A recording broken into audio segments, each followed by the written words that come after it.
l'invité de la matinale.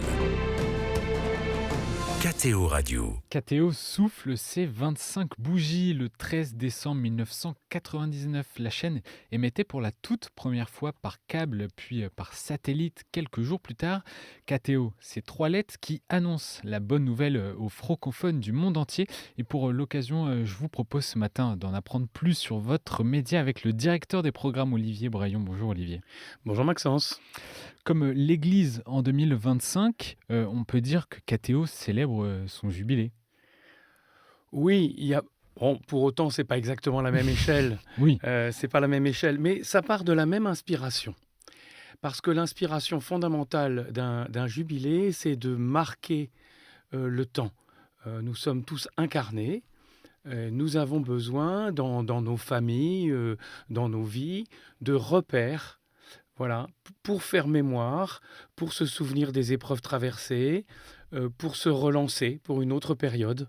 Voilà. Et dans les deux cas, l'Israël d'autrefois, celui qui a entendu de Moïse l'invitation à ce jubilé régulier, à cet effacement des dettes, etc. Israël l'a entendu pour repartir d'un nouveau pas, pour aller encore un peu plus loin, et pour effacer ce qui n'allait pas peut-être. Alors, oui, j'en accepte l'augure. KTO est né à l'initiative de Monseigneur Jean-Marie Lustiger, ancien archevêque de Paris. Quelle était son idée? Pourquoi s'est-il dit il faut une chaîne catholique en France? Alors, je n'étais pas dans sa tête à ce moment-là et je n'ai pas été un peu plus tard, mais il semble qu'il voulait prendre part à la vie culturelle, de son temps. Il voyait bien qu'on était en pleine déchristianisation, que beaucoup n'avaient pas eu la chance du catéchisme, ils n'avaient pas eu la chance d'apprendre ce qu'était l'Église, ce qu'elle faisait, ce qu'elle disait, ce qu'elle professait. Et je pense qu'il a eu besoin de cet outil-là, dont il avait compris l'importance, et donc il a mis d'une certaine manière le pied dans la porte de ce paysage audiovisuel avant que la porte ne se referme. Et puis il voulait aussi, et je crois que ça va tout à fait ensemble, que la voix de l'Église ait sa place dans le paysage, voilà, pas seulement audiovisuel, mais globalement dans le paysage de la société, d'abord en France évidemment. Vous parlez, Olivier, du paysage audiovisuel. Quel était-il à l'époque? Oh ben c'était un paysage, on peut dire, dans l'esprit qui s'ouvrait, c'est-à-dire que, voilà, j'ai pas mémoire de tout, mais autant un peu plus de 15 ans auparavant, le paysage des radios s'était ouvert et que tout d'un coup ont surgi un grand nombre de radios libres, autant à ce moment-là, il semblait possible de créer des télévisions, en sachant très bien qu'une bonne part de celles qui seraient nées à ce moment-là, de même qu'auparavant les radios, n'iraient pas très loin. Et de fait, beaucoup de projets sont morts, n'ont pas été très loin. Et grâce à Dieu, et grâce aux téléspectateurs, grâce aux donateurs, KTO est venu jusqu'à son 25e anniversaire. Quel est le caractère propre de KTO, son positionnement dans le champ médiatique? Bon, nous sommes une télévision catholique. Voilà. Ça veut dire que ce que nous proposons doit être catholique. Alors, ça ne veut pas dire qu'on parle de foi à chaque minute, mais ça veut dire que tout doit être cohérent avec cette foi et peut-être un petit peu plus. Vous voyez, moi, je m'occupe notamment des documentaires. Et pour qu'un documentaire passe sur KTO, il faut qu'il y ait quelque part, sauf rares exceptions, l'expression explicite, pardon de la redondance, de la foi. Que des personnes qui se donnent pour d'autres, voilà, qui ont une action caritative, etc., que ces personnes, à un moment, nous disent « moi je le fais, mu par ma foi ». Voilà, ça ne veut pas dire que ceux qui ne l'explicitent pas à l'extérieur, sur d'autres antennes, n'ont pas leur raison et ne sont pas parfaitement louables. Ça veut dire simplement que si nous ne mettons pas en valeur ce qui est fait au nom de la foi, si nous n'entendons pas les gens nous dire « voilà pourquoi », en lien avec Matthieu, chapitre 25, etc., je donne de mon temps, de mon argent, etc., aux autres, si nous ne l'entendons pas, et si nous ne donnons pas à entendre, qui va le faire? Voilà, on ne compte pas sur les autres parce que de fait, dans le paysage moderne, il est un peu rare, de mettre en valeur ces aspects spirituels et on voit même au contraire que dans tel ou tel autre programme, des choses dont on connaît la racine catholique ne sont pas exprimées, sont peut-être gommées en tant que catholiques. Donc voilà, notre vocation, c'est ça, c'est de montrer le catholicisme en action, c'est de le nourrir, de le renforcer, de lui donner toute sa place. Et à qui s'adresse la chaîne? Elle s'adresse à toute personne qui est intéressée par le catholicisme, les catholiques, ce qu'ils professent, ce qu'ils vivent. Voilà. De fait, certains pensent à l'extérieur, dans d'autres chaînes, que pour être pour être proche, des gens, pour s'ouvrir, pour être audible, y compris par les non-catholiques, il faut pas trop parler de catholicisme, de foi et de choses comme ça. Et nous pensons que, ceux qui, par hasard ou par choix, s'arrêtent sur notre chaîne, qu'elle soit à la télévision ou la radio, cherchent à comprendre, à entendre les catholiques. Voilà. Et après, ça ne les oblige pas à croire tout ce qu'on dit. Mais voilà, là aussi, si nous ne le faisons pas, qui va le faire? Mmh. Les téléspectateurs et les auditeurs qui, eux, sont habitués, de la télévision, de la radio, s'en rendent compte, il n'y a pas de publicité sur, KTO. Quel est le modèle de la chaîne? Alors, il y a un petit peu de publicité sur la chaîne de télévision, pas à la radio. Il y en a un petit peu. Nous ne sommes pas absolument opposés à avoir de la publicité. Nous accueillerons celles qui se proposeront, pourvu qu'elles soient dans les limites de la décence, pourvu qu'elles soient cohérentes avec notre message, etc. etc. Et c'est vrai que cette petite limite que nous mettons, en fait, est une grande barrière pour beaucoup de gens.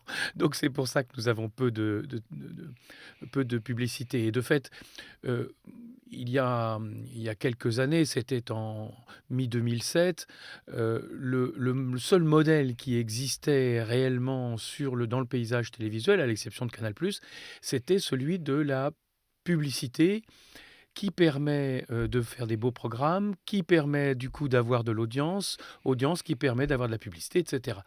Et notre directeur général à l'époque, voyant que, en réalité, n'ayant pas d'accès à la TNT, nous serions forcément conduits à avoir un autre modèle, a proposé que, au fond, il y ait des sortes d'abonnements volontaires, à savoir que nous vivions exclusivement par les dons des téléspectateurs. Alors des mécènes nous ont aidés à tenir quelques années. On leur est vraiment très redevable. Et puis depuis, écoutez, on vit des dons, c'est-à-dire on vit de la providence à travers nos donateurs, des donateurs qui veulent que la télévision existe et qui de plus en plus nous regardent et ont un bénéfice. Mais de fait, ce qui est très important pour nous, c'est que la chaîne reste gratuite. C'est-à-dire, ces dons, ils sont volontaires. On n'oblige personne pour capter KTO à payer quoi que ce soit à la chaîne. Et c'est très important parce que, vous voyez, euh, parmi nos missions, il y a le fait de faire entendre pour la première fois la voix du Christ. À ceux qui n'en ont jamais entendu, à ceux pour lesquels elle est tout à fait déformée. Bon, eh bien, pour que tout le monde puisse avoir une chance d'entendre le message, il est impératif qu'on n'oblige pas à un abonnement préalable. Il est bien clair que quelqu'un qui n'a jamais entendu parler du Christ n'a pas du tout envie immédiatement de s'abonner à une chaîne catholique. Mais on espère qu'à un moment ou à un autre, satisfait, ayant peut-être rencontré le Seigneur, ils se disent je vais aider d'autres à pouvoir le rencontrer, donc je vais donner quelque chose, et merci à ceux qui le feront. Olivier Braillon, vous êtes directeur des programmes. KTO transmet la télé, émet à la radio depuis 1 an et demi pratiquement. Oui. Mais ce qui est moins connu, c'est que KTO produit et coproduit des documentaires notamment, et pas qu'un peu.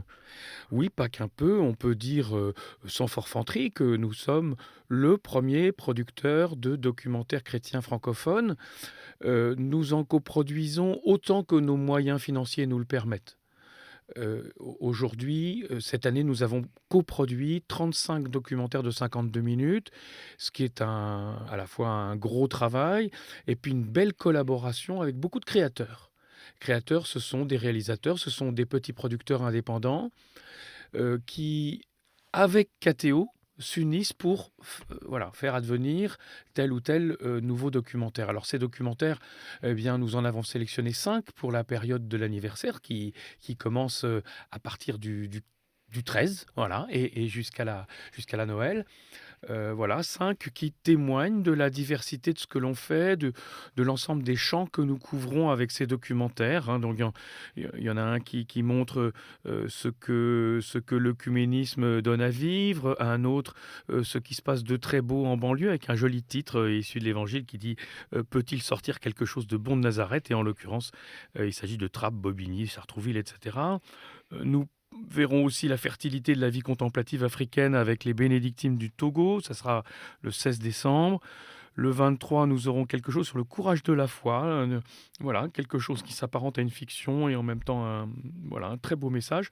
Et puis le 25 décembre à 20h35, vous aurez un documentaire d'Alexandre Dolgorouki qu'on aime beaucoup, qui s'appelle Jean-Sébastien Bach, Jésus demeure ma joie.